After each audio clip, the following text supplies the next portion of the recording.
which this film moved me was that it made me angry. The incident in the film which made me angry was when Billy's father first found out that Billy was taking dancing lessons instead of boxing lessons, and scolded him for not doing what boys are supposed to do and for wasting his money. This incident made me angry because it reminded me of the period in my life when I wanted to be a professional dancer, and my mom wouldn't hear of it. She didn't like the idea that dancer's life was so hard and wasn't rewarding enough. And even though I knew that I couldn't make it in the competitive world of dance because it's an insanely competitive world, it still made me angry that she shot down my dreams. And this was the reason why I got angry when Billy's father shot down his dreams. The second way in which this film moved me was that it made me tense. The incident in the film which made me tense was when Billy starts dancing his heart out. There's this one scene where he gets so frustrated that he just starts dancing his heart out. He's like a little kid who's throwing a tantrum, but it's all in his movements. This scene made me tense because it reminded me of the time, of all those times when I would also put all my emotions into my dance as a channel through which to relieve all my stress from family problems or school problems. And I couldn't get up in movie theater and dance. That's why I was in my seat and really tense up. The third way in which this film moved me was that it made me happy. The incident in the film that made me happy was when Billy's father finally realizes that he needs to let his son dance and follow his dreams. This incident made me happy because it reminded me of the time when I auditioned for the Nevada Ballet Company, and my mother was watching the audition from the window. And after the audition, when I was cut, she told me that she thought I was the most beautiful dancer in there. And this was a great shock and surprise to me because my mom's not one of those people who pats you on the shoulder and tells you everything's going to be okay. She's like a tough love woman, you know. And after all those dreams, after all those times of putting me down, telling me that my dreams aren't going to come true, for her to say something that was straight from the heart, for her to say something that she really meant and that had to do with my dream, it felt like I had just all those years of practice and sweat and tears just made it all worth it, and it made it better than if I had gotten into the company. And it was almost as if I had been training to audition for her instead of for a dance company. And this is the reason that that incident made me happy in the film. In summary, I have told you 3 ways in which Billy Elliot really moved me. It made me angry, it made me tense, and it made me happy. There should be no doubt in this room that Billy Elliot really moved me. And unlike those cheesy dance films like Center Stage, Save Last Dance, and Step Up, where all the girls get into the company of their dreams and still manage to find the guy of their dreams, my life was more realistic like that of Billy Elliot's.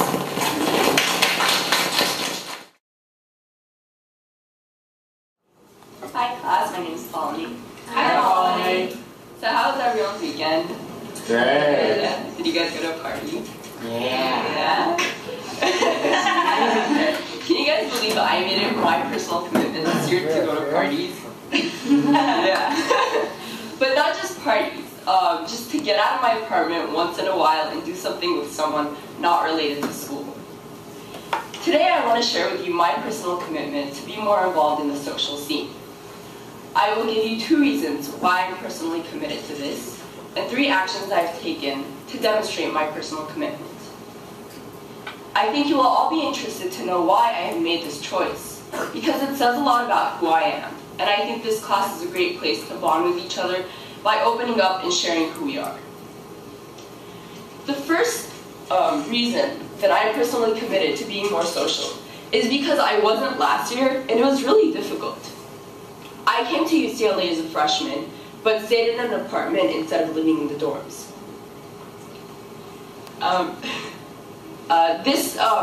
I was really bitter at UCLA because, as I had mentioned in my last speech, I wanted to dance after high school, not go to college. So I held my grudge against UCLA by holding the grudge against the students, as if not having friends was going to change the fact that I was now in school instead of dancing. But it became really hard, especially when I needed help for classes and had no one to turn to. And not only this, I myself am not, by nature, an antisocial person. So, holding a grudge against people and not making friends is really hard for me. So this is the first reason that I personally committed to making a change. The second reason that I personally committed to being more social is because last year I had a boyfriend to whom I would give my undivided attention to. And this year, I don't. So, it's the perfect opportunity to meet new people. This season took an especially negative toll on my happiness, because my boyfriend was the kind of guy who expected his girlfriend to be the perfect wife. He thought it was okay for him to go out and party with his friends, but I had to stay at home and not hang out with my friends. And maybe I would be okay with this if he didn't go out and party and do harmful things and things that were going to get him in trouble. But time and again he did. And the worst part of it was he would lie to me about these things. And he would treat me like I was stupid and that I would find out. Also, most of my close friends were guys, and this made him very uncomfortable. So I started cutting people out of my life.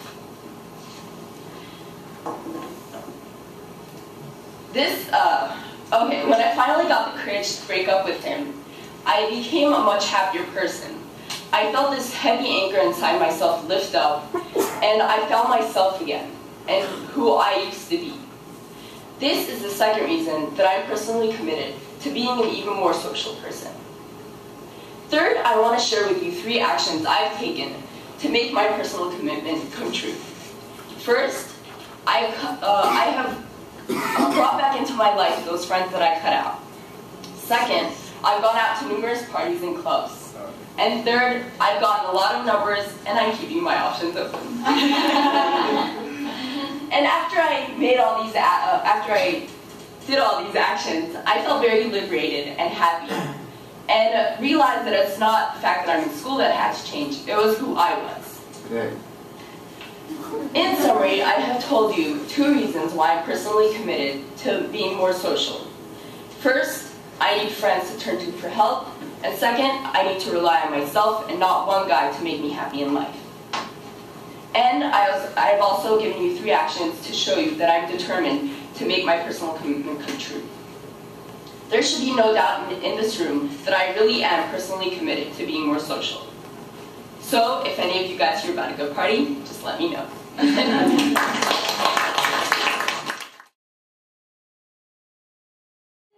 Is life. This wisdom comes from Dracula in the movie Dracula. But he's right. Blood is life. And without the blood running through our veins, we wouldn't be here today. Every 3 seconds, someone in America needs blood. But there's a constant shortage in the blood supply. It's the worst in Southern California, where only 3% of eligible donors give blood. Today, I want to persuade all of you to donate blood. I will give you 2 reasons why you should donate, 3 actions that you can take, and benefits that you will receive from these actions. Blood is critical for life. New surgeries and medical therapies require transfusions, and without blood, there are people who will die. The first reason that I think you should donate blood is it's safe and it's easy.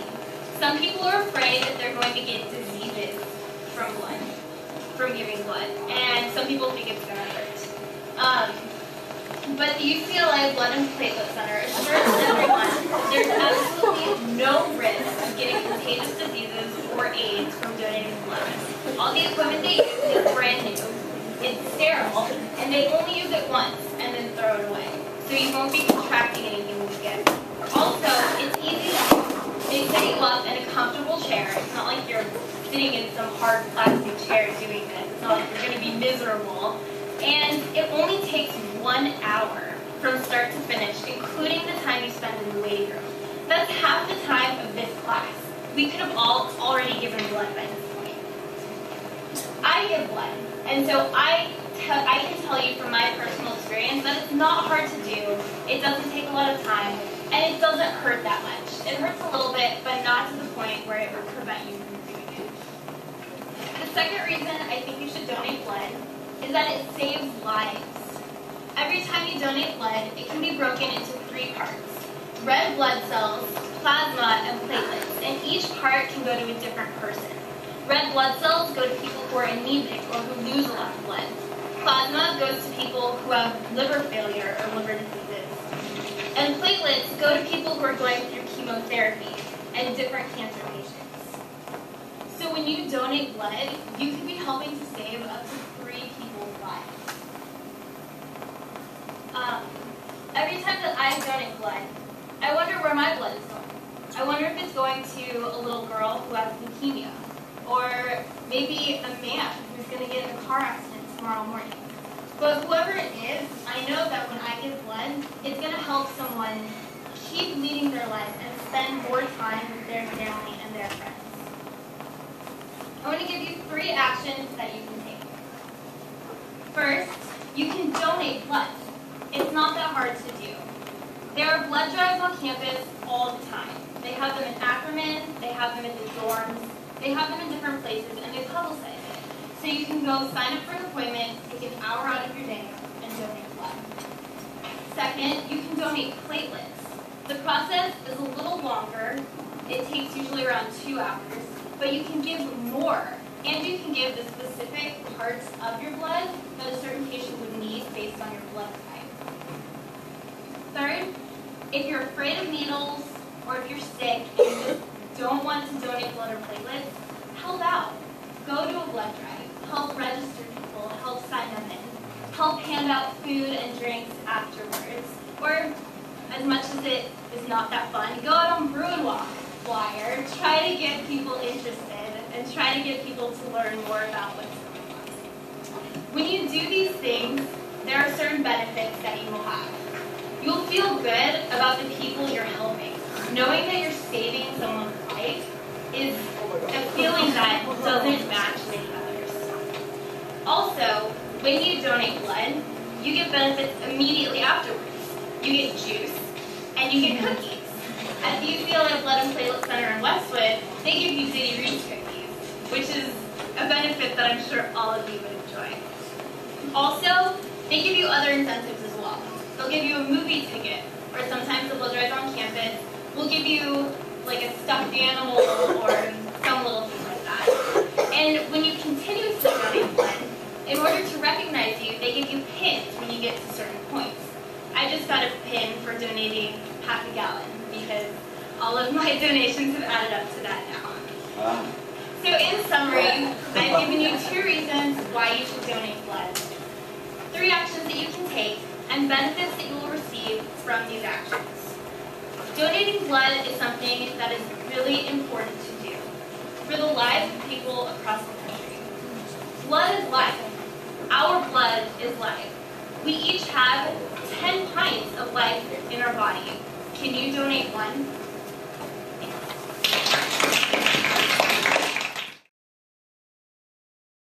Hi, Pauline. So I don't know about you guys, but I love this class. Now, I'm not trying to say that just because it's my last speech and I'm trying to boost up my grade. No, I genuinely love coming to this class. Now, I don't know if it's the structure of the class that, I might have to get up and give a speech at any time that makes me kind of nervous. But it's not the bad kind of nervous. It's not the kind that, I want to throw up. I'm so nervous. No, it's the good kind that, gets me excited, wakes me up a little every time. And I feel this way because of all you guys. When I get up here to speak, I look into all your faces and I can honestly say I don't see one mean or intimidating face. I get up here and all I see are friendly, warm, understanding, and genuine people. That makes me love this class. Today I want to persuade you guys to take that kindness and spread it to the world. Because honestly, there just isn't enough kindness out there. Now, in 1997, suicide was the 3rd leading cause of death in 15 to 24-year-olds. That's people our age taking their lives. I'm sure this statistic isn't shocking to just me. And that's why I think you will all be interested to know in what I have to tell you today. The first reason I want you guys to take your kindness and spread it to the world is because your small act of kindness can go a huge, long way in impacting the person's day or even life. My support for this is my personal experience. I feel this way about this idea because I'll be having days when I'll be feeling especially down about life, and someone might give me a little compliment, and it'll make me smile. And that smile will just last the whole day for some reason, I don't know. And I feel like everyone can do this. If you like something about someone, it's not a big deal. Go up to them and tell them. And I promise you, it will make them feel better about themselves. The second reason I want you guys to take your kindness and spread it to the world is because you don't know how hurtful something you tell someone could actually be. My support for this is that over the past decade, suicide rates have been increasing dramatically. Now, it's my educated guess that our society's negative tone and energy is causing this increase. What with kids being constantly bombarded with ideas and images of gangs, violence, what it is to be cool, what's not, I feel like we're in a downward spiral that's not going to stop until a dramatic change happens. And that change can start right here from this class. I feel this way about this idea because I've been hurt as a kid. And let me tell you guys, it hurts. This one time in 6th grade, this bully of a girl came up to me and said straight to my face that I didn't have any friends. It's 8 years later, and I still remember what she said. And believe it or not, it still hurts. So let's say I saw her today, right? And I told her, oh, you know, in 6th grade you said so and so to me. What are the chances she's going to remember? So just be careful about what you tell people, because you might not remember, but I guarantee you, they will. Third, I want to give you guys some actions that you can take in order to help spread your kindness. First, I want you guys to strive to think before you speak. Think about how what you're telling someone is going to affect them. Is it worth killing their spirits? Is it worth making them feel bad about themselves? Second, I want you guys to smile to the people you're associating with. Next time you go up to that lady at Starbucks to order your drink, smile at her before throwing your money in her face, because chances are she wants to be there less than you do. And honestly, your smile just might help her out. Third, I want you guys to give someone a compliment. Simple as that. When you perform these actions, you will have the benefit of knowing you made someone feel good about themselves. And that will make you feel better about yourself. In summary, I have given you 2 reasons why I think you guys should spread your kindness. 3 actions you can take, and the benefits you will have of doing so. There should be no doubt in this room that right here, right in this class, at this moment, we can start this positive energy that can ripple out to the rest of the world. And on a personal note, I hope to see each and every one of you on campus for the rest of my years here at UCLA, because you truly are some of the kindest people that I have ever met. Thank you.